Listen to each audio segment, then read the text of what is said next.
When you go on Instagram and you search for hashtag entrepreneur, what do you see? Well, whenever I search, I see fancy cars, I see nice watches, palatial houses, I see vacations in the tropics, I see private jets, and really, it's not just entrepreneurs. I mean, you really see this type of thing all over social media. Well, I'm not sure if this is gonna be news to you or not, but I hate to break it to you if it is, that's not exactly a realistic version of people's lives. As that relates to 4 pillars, I mean, we're certainly not flying anywhere on private jets. You can be sure about that. But again, we have had a number of failures to go along with our successes. Have we had more failures than successes? Well, I mean, probably we have. The magnitude of those just differ. When I talk about broken deals, what exactly comes to mind? Is it a flashback to that time where you were chasing after the other party in their car, yelling,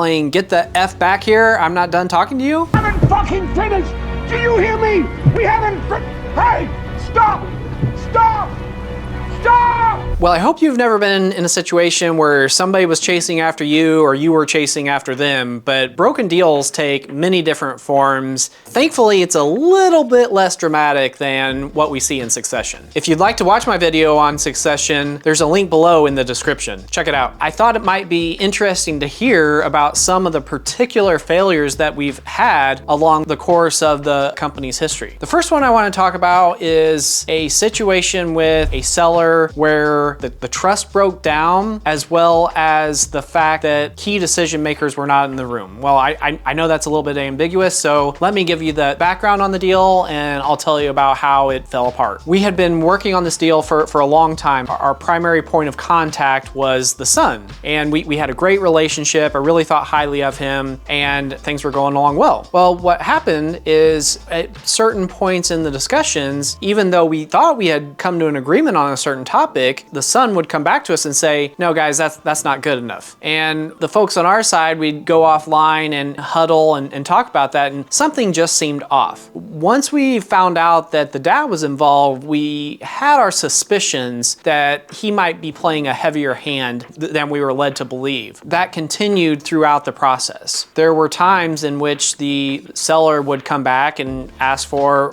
more money for his company. That happens from time to time, and I mean, we've closed deals in which the sellers have come back and asked for more money. I don't necessarily think there's anything unethical about that. I mean, does it make sense for the buyer and seller? Sometimes. Is it sometime only makes sense for the seller? Sure. However, this situation was different because of a number of different times the seller had come back asking for more. And even though this wasn't in person, we were talking about an offer over the phone, and the son gave his word that this was the offer, this is the deal that they wanted to do. Let's get going. Let's put all of these discussions behind us. Let's march towards close. Shortly after, it was decided that we should have an in-person meeting. That's great. It felt as though that the seller was going to, try to negotiate a little bit more. And there were some points of the deal that were certainly open to negotiation. However, the starting point of the discussions were, we want more money. And, I'm really old fashioned. Like if I say something, I mean it. If I tell you I'm going to be outside waiting for you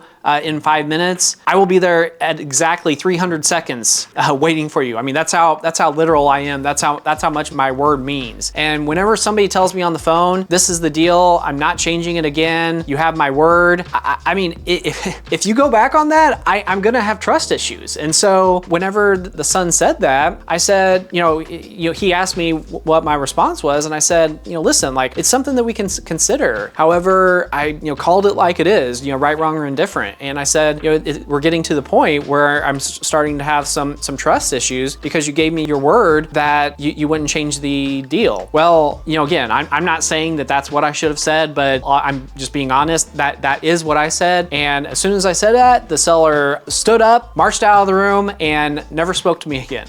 Now, there are a lot of learnings there, both from, learnings that I can think about from myself. Did I handle that correctly and whatnot? At at a high level, what I said, I still believe. If somebody tells me they're going to do something and then they go back on that, whether I say it or not, I am going to question whether or not I can really trust that person. However, I definitely think that I could have handled the situation a little bit differently. We had strong suspicions that the father was playing a heavier hand in the negotiations than we were led to believe. And really what it felt like to us was that offer that the son made was really coming down from his father, and he was forced to do that. And so whenever I called him out for the trust thing, it was really a tough situation because we feel like he was being forced to do that. Definitely a lot to learn. However, I will say that I think it all worked out for the best. Maybe in a future video, I can share the other side of the story or the other half of the story. But again, I feel confident that it probably, worked out for the best, not just for us, but probably for the other side as well. For this second example, I would say there are also some learnings that I can, look to myself about as to, how I can be more successful or look at the situation and make sure I'm taking all factors into account. What happened on this other deal, I can really cut to the chase here, is that we had a great company signed up. It was in the mortgage industry. We had a capital provider signed up that wanted to do the deal with us, and we were in diligence. We were marching towards close. However, there was a part of the process where the capital provider and myself had, I guess, just a miscommunication, or there was some turbulence. To provide the details, the capital provider in this instance was only providing the equity. We also needed some debt as well. My expectation is that 4 Pillars would be responsible for sourcing that debt. However, the equity group said that they'd be happy to take on that responsibility. Okay, that's fine if that's what they wanted to do. They reached out to their 3 or 4 or 5 groups that they typically work with, and those 3 or 4 or 5 groups or whatever didn't have an interest in this deal, for whatever reason. That was really the start of the turbulence on this particular deal. So at that point, the equity group kind of was upset with us for not doing more work to find the debt, and our position was we volunteered to do that and you chose not to. However, we're more than happy to do that. I've got a Rolodex just like you do, and we've got a really strong list of potential debt sources that we can use for this deal. I think that conversation was on a Thursday. The end result was within 3 or 4 days, I'd circle back and let them know the status of those discussions and start talking about which of those we thought were the front runner. Well, instead of getting to the point where I could provide that update, the seller called me first thing Monday morning, said, "Nick, we're done. You can't get your funding, so I'm backing out of the LOI." And I'm thinking, okay, that was completely out of left field. I wonder what happened there. Talked to the equity group, and what the equity group told me is that, well, no lender is going to work with 4 Pillars and us, so we called the seller and told him that nobody's going to work with 4 Pillars, so they should just work with us and cut 4 Pillars out. It's like, oh, okay, well, that's news to us because we've done many deals just like the one we have been proposing, and it was really a bad situation for the equity group to circumvent us, call the seller directly, and just say, you can't do a deal with 4 Pillars. Now, I understand that some sellers might take the tack, well, why is that possible? Nick, is this true? However, for whatever reasons, that's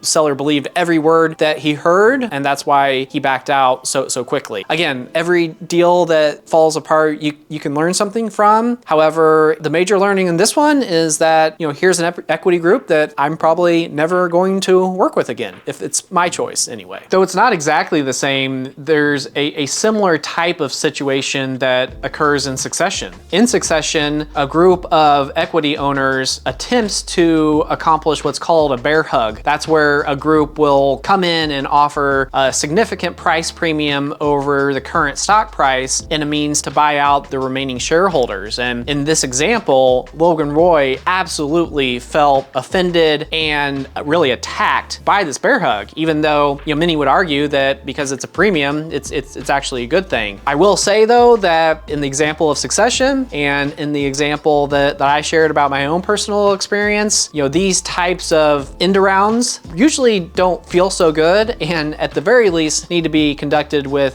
the utmost diplomacy. What does it feel like to get circumvented on a deal? I can point you to Succession for another example of this. In season 4, and there are some spoilers, we see that Logan is attempting to buy Pierce Media again after the failed transaction in earlier episodes. Well, due to social media and whatever, Logan's children get wind of this and they go to Pierce directly and try to circumvent Logan.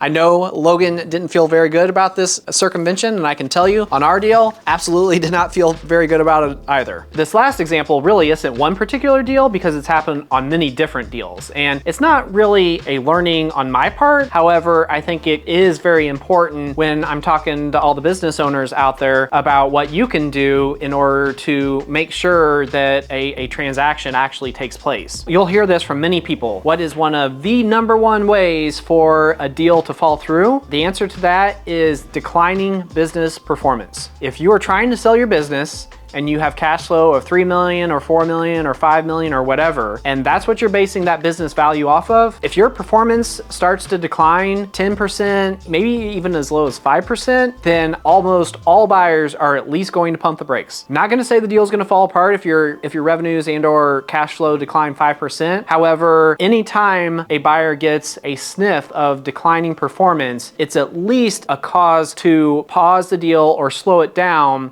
to understand why there's a decline, how long this decline is expected to happen, if there are macro factors, if there are micro factors, et cetera, et cetera. Sometimes it's been a situation where a key product was not as well received in the marketplace and they weren't achieving the results that they expected. I mean, we've had other circumstances where the revenues were really just overstated and it wasn't necessarily declining performance. It's just the performance wasn't what it was purported to be because of, let's just call it creative accounting, if you will. Throughout the business, nobody wants to have a period wherever revenues and EBITDA are declining. However, I think you can make the argument the single worst time in the entire life of the business for your revenue and EBITDA to decline would be when you're trying to sell your business. Though it's easy to believe what you see, I encourage you not to believe everything you see on social media, except for me, the most boring guy in private equity. All joking aside, running a business is not for everyone, and at some point, it will make sense to move on. If you are at the point where you're considering selling your business, please email me. Be sure to hit the like and subscribe as well to see more content. And Mom, you've hit like and subscribe enough, so I think we can let the other folks like and subscribe. Thanks.